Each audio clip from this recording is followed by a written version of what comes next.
Dr. Greg Linton with me here today, and we're going to be talking about his recent trip to Italy, where he gave 7 lectures at the Esplorato La Bibbia. Is that correct? Mm-hmm. Dr. Linton, I understand that this was the 10th anniversary for the Esplorato La Bibbia. Can you just tell me a little bit about this conference? Yes. It's an annual conference, typically in southern Italy, although I guess sometimes it's been more in central Italy. But it's a conference for church leaders, committed lay people. It's a week-long vacation retreat. So a lot of these, and it includes families. So families come on vacation, but in the evenings they get to hear lectures by invited scholars on sort of deeper biblical topics than they typically get in their churches. So it's intended to equip and promote, spiritual growth and knowledge among church leaders. And what does Esplorata La Bibbia stand for exactly? It means exploring the Bible. Okay. And there's a subtitle to it in Italian. It's Leggerla, which means read it, Comunicarla, which means communicate it, and Viverla, which means live it. So read it, communicate it, live it. And so that's what they emphasize in these sessions, is exploring the Bible, but so that it can equip you to live it out in your everyday life. Cool. I hear that Johnson alumni are actually very present in the initiation of this conference. Can you tell me about that? Yes, one of our alumni, Johnny Bruno, has a bachelor's degree from Johnson in ministry, and he also completed our MA in New Testament programs several years ago. And so he was instrumental in getting this started. He's from that region. He grew up there in southern Italy. And so with other people, he helped to initiate this conference 10 years ago. And so you gave 7 lectures at the Esplorato La Bibbia. Can you tell me a little bit about those? Yeah, they were 5 lectures actually, but 5 evenings. And so two of them were on house churches in early Christianity, which is something I've written about. And so one lecture was on the New Testament evidence for house churches. What do we actually learn about house churches in the New Testament? And the second lecture was about archaeological research into the settings of house churches and what that tells us about the dynamics of house churches, and especially the Lord's Supper, the meal that was observed in that setting. And then the other 3 lectures were on the general epistles. So one was on the letter of James, and one on the letters of Peter and Jude, and one on the letters of John. And the focus in those letters, the way I tied them together, was the theme that these people were being pressured, their faith was being pressured from inside and outside by false teaching inside the church or persecution outside the church. So these writers were trying to strengthen the faith of their readers and help them remain faithful. And that's sort of a common theme through those letters. So it's interesting to show how each writer, the strategies that each writer used to try to strengthen the faith of the readers.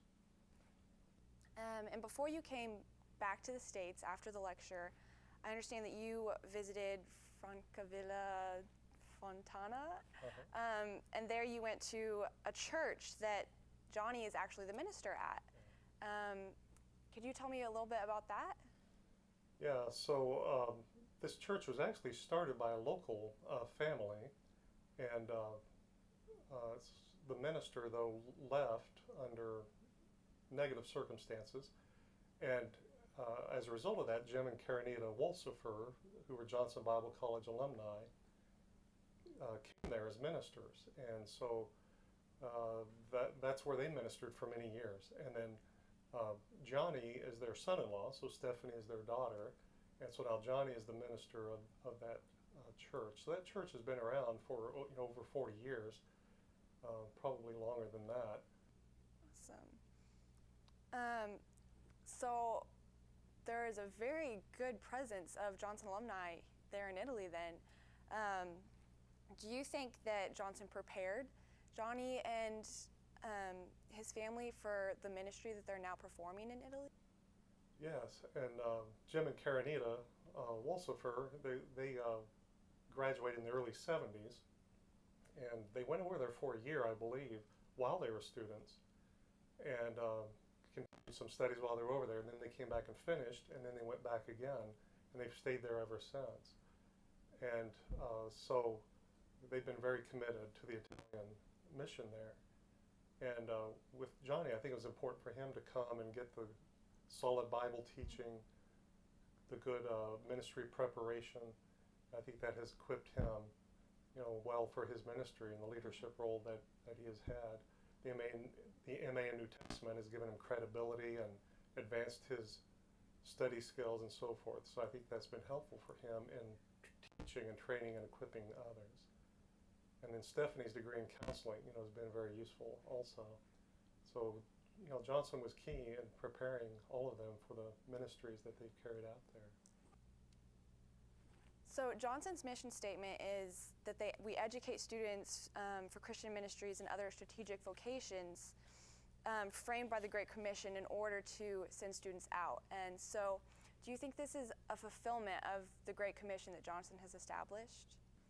Yes, they've been well prepared, for their mission, and they're faithful at reaching out to the community.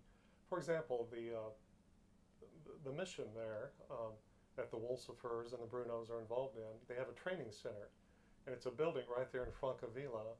Very nice facility, very attractive when you go inside of it. But they have counseling rooms there where Stephanie and Karenita carry on counseling, because Karenita has a counseling degree also. And so they stay very busy with that. There are a lot of needs there that they meet in that training center. And they also use the training center to teach and equip church leaders from surrounding churches. They do advanced Bible studies. Right now they're studying Acts and leadership training, ministry training, things like that there. So that training center is very important to support the work of our churches in southern Italy. And they've been able to carry all that out because of the education they received from Johnson, I believe, was key in giving them the skills and the understanding to develop that kind of mission. Do you hope to go back next year or in any years following to be a part of this again? Yeah, we talked about sometime in the future maybe doing this again, because built a lot of relationships while I was there, made friends, and it's hard to think that you'll never see these people again, So it'd be good to renew that at some point. So we're hoping that there may be some occasion for me to go back and either do this conference or something else where I can reconnect with the people who are there. But with Facebook and all of that now, it's easier to keep in touch. Yeah. So I hope that I'll be able to keep in touch with some of those folks through the years. That's awesome. Thank you so much, Dr. Linton, for just coming and talking about your trip today. And it's so exciting to hear about Johnson's presence overseas even.